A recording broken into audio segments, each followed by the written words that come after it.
दोस्तों, अगर आप बिहार में शिक्षक हैं या फिर शिक्षक भर्ती की तैयारी कर रहे हैं तो ये वीडियो आपके लिए होने वाला है। तो आपसे निवेदन है, हमारे चैनल पर नया है तो चैनल को फटाफट सब्सक्राइब कर लीजिएगा, वीडियो को लाइक कर दीजिएगा। चलिए इस वीडियो की शुरुआत करते हैं। सबसे पहले हम आपको बताते हैं इस समय बिहार में एक नया हाई कोर्ट का ऑर्डर आया है जिससे पूरी तरीके से तहलका मचा के रख दिया। क्या है जानकारी इस वीडियो में, संपूर्ण जानकारी। तो चलिए हम वीडियो की शुरुआत करते हैं। सबसे पहले हम आपको बता दें कि बिहार में जातिगत जनगणना होती है जिसके बाद कई सारे मामले सामने आते हैं। जैसे कि आप लोग को पता होता है, वहाँ पर जो है सरकार ने 65% आरक्षण की मांग की थी, जो कि मांग की थी क्या लगा दिया था। वहाँ पर फिर जो है बिहार शिक्षक संघ के साथ साथ कई और संघ ने जो कि मतलब अन्य कोटि के थे, तो उन लोगों ने यहाँ पर हाई कोर्ट में एक रिट दायर की जिस पे आज सुनवाई हुई है, जिसके बारे में हम चीज़ें आपको बताने वाले हैं। तो यहाँ पर जो 65% आरक्षण प्लस जो है 10% ईडब्ल्यूएस का आरक्षण, यानी टोटल 75% आरक्षण का था, ये 65 में ईबीसी ईसी जो जितनी भी ईसी सारी कैटेगरियाँ थी यहाँ पर जोड़ दी गई थी। तो इसके बाद जो है वहाँ पर जो आदेश आता है उसके बाद क्या क्या प्रभावित होने वाला है हम चीज़ें आपको समझाते हैं। ये चीज़ें जो भी बिहार की शिक्षक भर्ती से लेकर के जो भी बिहार में जितनी भी भर्तियां हुए हैं वहाँ पर सभी चीज़ों के लिए 65% आरक्षण कोटा का मांग किया गया था।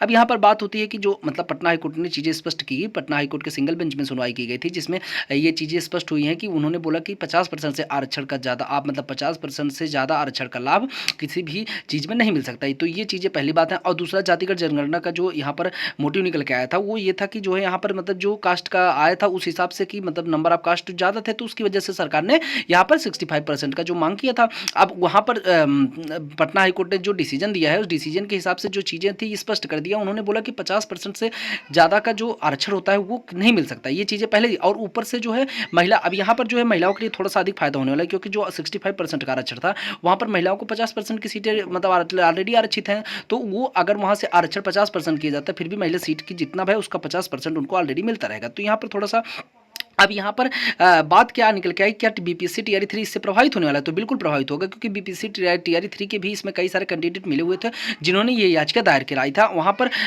टीआरई 3 के जो नोटिफिकेशन था उसका भी वहाँ पर जो है जिक्र किया गया था कि इस भर्ती के साथ भी मतलब इसको जोड़ा जाए। तो वो जो आदेश आएगा वो तब बिहार में चल रही उन मतलब तमाम भर्ती जिसपे ऑलरेडी सिलेक्शन नहीं हुआ है उन तमाम भर्तियों पर ऐसा होने वाला है, क्योंकि जो जब से ये चीज़ें लगाई गई थी उसके बाद से मतलब 65% आरक्षण का जब चीज़ें स्पष्ट की गई थी तो उसके बाद से जो है यहाँ पर कोई भी जो है दिक्कत नहीं हुआ था। और टीआरई 3 में अगर आप बात करेंगे तो टीआरई 3 के लिए वहाँ पर 100% सेफ है कि यहाँ पर 65% आरक्षण का हटा करके 50% लगाए जाने की संभावना है। अब ये बात ये है कि मामला अगर सुप्रीम कोर्ट जाता है या फिर डबल बेंच में जाता है तो वहाँ से किस तरीके से चीज़ें जस्टिफाई होंगी वो देखने वाली बात है। अगर मान लीजिए वहाँ पर कुछ भी मतलब सरकार के पक्ष में डिसीजन आता है तो यहाँ पर फिर से 65% कर दिया जाएगा। लेकिन बीपीएससी के जो यहाँ पर मेन बात है कि अगर यहाँ पर पटना हाईकोर्ट के इसी डिसीजन को मान्य करार दे दिया जाता है और राज्य सरकार यहाँ से वापस आ जाती है तो वो 50% की यानी कि जो पहले की तरह भर्तियाँ होती थी उसी तरीके से यहाँ पर भर्तियाँ दी जाएंगी। तो बीपीएससी को कुछ ज़्यादा करने की जरूरत नहीं है। अभी फिलहाल 65% पर भर्ती देने का प्रावधान था लेकिन उस प्रावधान को अब पटना हाईकोर्ट ने कैंसिल कर दिया है। तो अब अगर बीपीएससी परीक्षा भी लेती है या फिर उसको नोटिस बिना जा रहे परीक्षा भी लेगी तो परीक्षा तिथि में बदलाव फिर संभव होगा। और अगर मान लीजिए कुछ चीज़ें जल्द से जल्द हो जाएंगी तो यहाँ पर अब मान लीजिए अगर राज्य सरकार इस मैटर को आगे लेके जाती है तो फिर बीपीएससी टीआरई में परीक्षा आपको तिथि बदलाव देखने को मिलेगा। ये चीज़ें स्पष्ट हैं।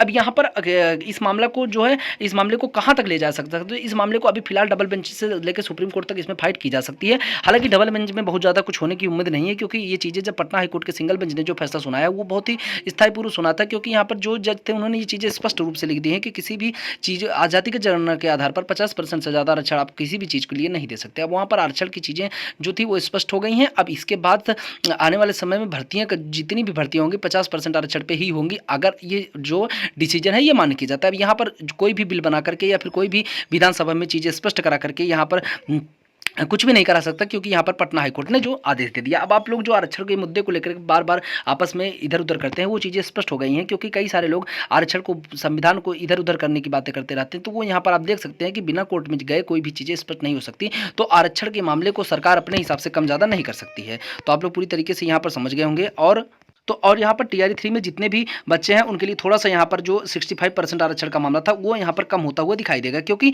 अगर खबरों की माने खबरों की बातें छोड़ दीजिए, अगर मामला यहीं पर इसी बेंच पे खत्म हो जाता है और राज्य सरकार यहाँ से वापस आएगी तो फिर 50% आरक्षण के 50% आरक्षण पर ही भर्ती आने वाले समय में आएगी। और ये बीपीएससी टीआरई 3 की परीक्षा भी 50% भर्ती पर ही की जाएगी। ये 100% सत्य है। अब हम आपको कई सारी चीज़ें पर बातें कर चुके हैं। आने वाले समय में जो भी जानकारी होगी हमारे चैनल के माध्यम से सबसे पहले आपको मिलती रहेगी गाइज। लेकिन हाँ, एक चीज़ चीज़ और हम आपको बता देना चाहते हैं, 65% पर जो फिलहाल आदेश आया हुआ है ये बीपीएससी टीआई 3 के साथ साथ कई सारी अन्य भर्तियों पर भी है, जिनकी परीक्षाएं भी ले ली गई हैं। तो अब ये देखने वाली बात होगा कि उन सभी के लिए क्या होगा। हालांकि अभी सरकार डबल बेंच में जाएगी कि नहीं जाएगी, 1-2 दिन में स्पष्ट हो जाएगा। तो आपसे निवेदन, हमारे चैनल को फटाफट सब्सक्राइब कर दीजिएगा, वीडियो को लाइक कर दीजिएगा। Thank you for watching.